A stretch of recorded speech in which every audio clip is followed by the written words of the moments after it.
PhD होता है छात्र। साथियों, अभी हमारे मुख्य अतिथियों ने हमें राष्ट्रीय सेवा योजना के बारे में जो बताया है कि हम समाज सेवा के माध्यम से अपने व्यक्तित्व का विकास समाज सेवा के माध्यम से करते हैं। साथियों,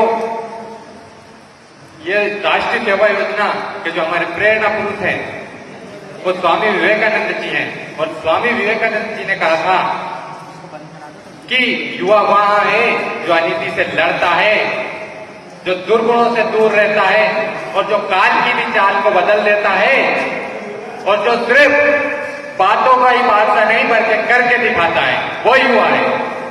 राष्ट्रीय सेवा योजना के प्रेरणा पुरुष हमारे स्वामी विवेकानंद, और आज तो महाराज शिवाजी की जयंती भी है, तो इस अवसर पर मैं उन्हें भी सादर प्रणाम करता हूं।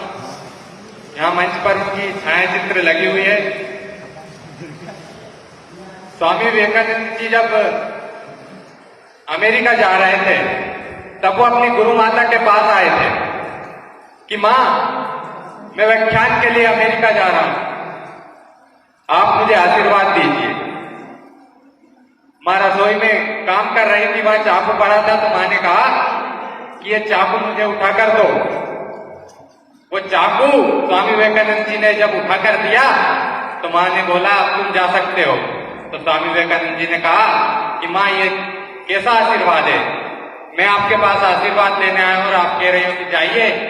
तो मां ने कहा जो चाकू तुमने मुझे उठाकर दिया है, यदि ये चाकू कोई और उठाकर देता तो जिस तरफ लकड़ी लगी है उस तरफ पकड़ता, लेकिन तुमने जिस तरफ धार दी उस तरफ खुद पकड़ा और जिस तरफ लकड़ी थी वो मेरे हाथ में दिया। इससे स्पष्ट है कि तुम खुद कष्ट को सहन कर सकते हो, लेकिन दूसरों को अगर कष्ट होगा तो तुम कष्ट को सहन नहीं करोगे। तो ये सीख हमें सिखाती है कि राष्ट्रीय सेवा योजना में यदि हम एक स्वयं सेवक है तो दूसरों के लिए हम समाज सेवा करते हैं, ना कि खुद के लिए। यदि हमें जीना है तो खुद के लिए नहीं जीना होगा, समाज के लिए जीना होगा। यदि हम एक सामाजिक कार्यकर्ता है तो हमें ये भूलना नहीं चाहिए कि हम समाज सेवा कर रहे हैं, ना कि खुद के। एक सामाजिक कार्यकर्ता बनने के लिए, एक सामाजिक कार्यकर्ता की पहचान स्थापित करने के लिए, एक सामाजिक कार्यकर्ता के रूप में खुद को प्रदर्शित करने के लिए, एक अच्छा लीडर दिखाने के लिए हमें कार्य नहीं करना होगा, बल्कि ब्रेंच के उस छोर पर बैठे उस स्वयंसेवक का भी ध्यान रखना होगा जो हमारे साथ जुड़ा हुआ है, उसके लिए कार्य करना होगा, ना कि खुद के लिए। आज हम हैं, कल हमारी जगह वो शख्स होगा, वो स्वयंसेवक होगा, तो हमें उसके लिए कार्य करना होगा, ना कि खुद के लिए। तो समाज सेवा यही सिखाती है। साथियों, स्वामी विवेकानंद जी एक ऐसे व्यक्ति थे, जब वो अमेरिका में थे तो वहां के लोगों ने कहा कि ये क्या बोलेगा, जिसे पहनने का ही वो नहीं है वो क्या बोलेगा। इस पर विवेकानंद जी ने कहा था कि मैं एक ऐसे देश से आता हूं जहां मैं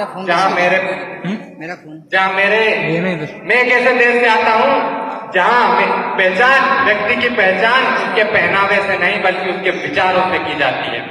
तो मैं एक ऐसे देश का नागरिक हूं। हमें समाज सेवा में भी इसी बात का ध्यान रखना होगा कि हम अपने राष्ट्र को सर्वोपरि माने, अपने राष्ट्र के लिए जिए। एक और वाक्य है, एक और कहावत है, जब विवेकानंद जी वहां गए थे तो उन्हें इतनी सुख सुविधाएं नहीं थी प्रारंभ में। जब वो मतलब उनका व्याख्यान नहीं हुआ तो उसके पहले वो इतने चर्चित नहीं थे।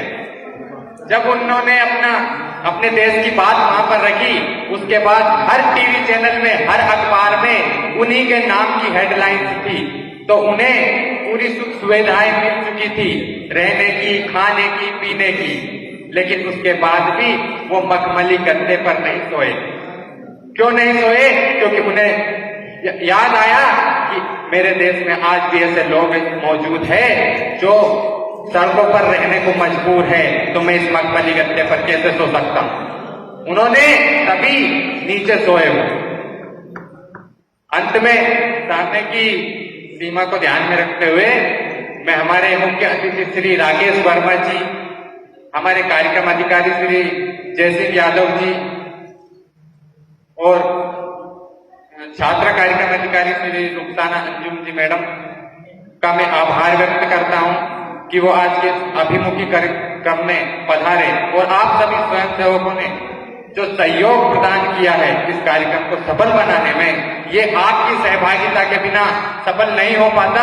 इसलिए आपकी सहभागिता के लिए भी आप सभी का बहुत बहुत आभार, धन्यवाद, जय हिंद।